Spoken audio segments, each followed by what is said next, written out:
జై శ్రీమన్నారాయణ. వసంత పంచమి లేదా శ్రీ పంచమి అని చెప్పని మనము పిలుచుకుంటాము.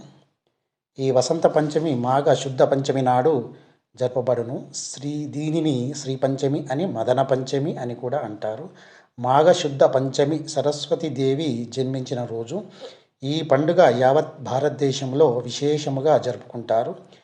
ఈరోజు సరస్వతీదేవి పూజ చేయవలను.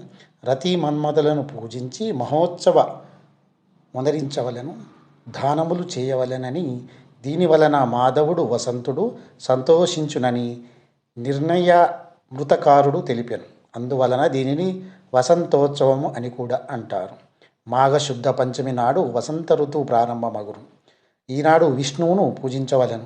చైత్ర శుద్ధ పంచమి నాడు వలనే బ్రాహ్మణులకు సంతర్పణ చేయవలను అని వ్రత చూడామణిలో పేర్కొనబడింది.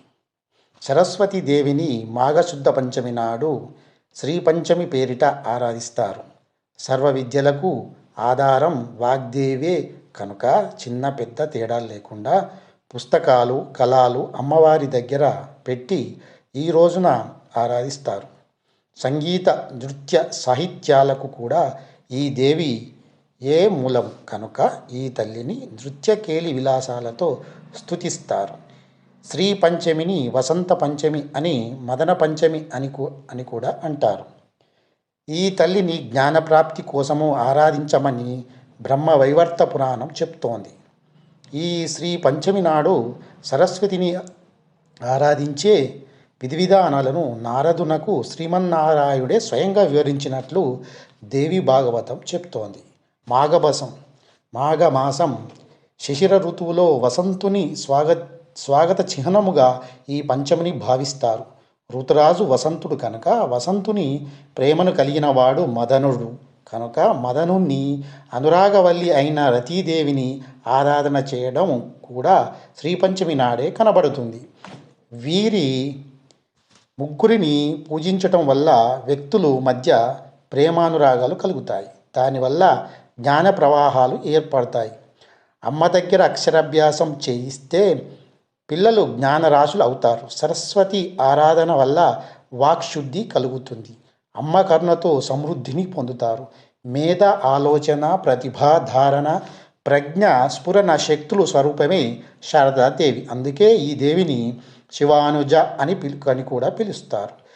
శరన్నవరాత్రుల్లో మూల నక్షత్రం రోజున సరస్వతి రూపంలో దుర్గాదేవి ఆరాధించినప్పటికీ మాఘమాసములో పంచమి తిథి నాడు సరస్వతీదేవికి ప్రత్యేక ఆరాధనలు, విశేష పూజలు చేస్తారు. చంద్రిక, చంద్రవదన, తీవ్ర మహాభద్ర, మహాబల భోగద, భారతీ భామ గోవింద, గోమతి శివ అని ప్రతిరోజు కానీ, పంచమి నాడు సప్తమి తిథిలో కానీ, సరస్వతి జన్మ నక్షత్రం రోజు కానీ పూజించిన వారికి ఈ తల్లి కరుణాకాటాక్షములు పుష్కలంగా లభిస్తాయి. అహింసకు ఆదినాయిక అయిన సరస్వతీదేవి సరహ అంటే శాంతి, కాంతినిచ్చేది కనుక సరస్వతి అయింది. అజ్ఞాన తిమిరంధకారాన్ని దూరం చేసే విజ్ఞాన కాంతి కిరణ పుంజాన్ని వెదజల్లే దేవత సరస్వతీదేవి. ఈ అహింసామూర్తి తెల్లని పద్మంలో ఆసీనురాలై వీణ, పుస్తకము, జపమాల, అభయ ముద్రలు ధరించి ఉంటుంది. అహింసామూర్తి కనుకనే ఈ తల్లి చేతిలో ఎటువంటి ఆయుధాలు ఉండవు. జ్ఞానకాంతిని పొందిన వారికి ఆయుధాలు అవసరం ఏమీ ఉండవు కదా. ఈ తల్లిని తెల్లని పూలతోనూ, శ్వేత వస్త్రములతోనూ, శ్రీగంధముతోనూ అలంకరిస్తారు.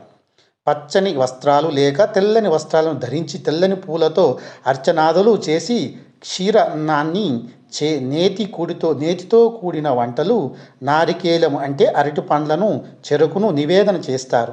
ఆ తల్లి చల్లని చూపులతో అపార విజ్ఞాన రాశిని పొందవచ్చును.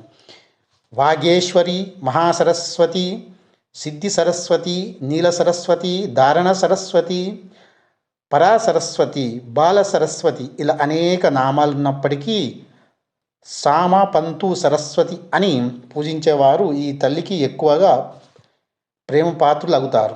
సరస్వతీదేవి వాహనాది షోడచోపచార పూజలతో పూజించి సర్వవేళ సర్వావస్థలయందు నాతోనే ఉండుమని ప్రార్థిస్తారు.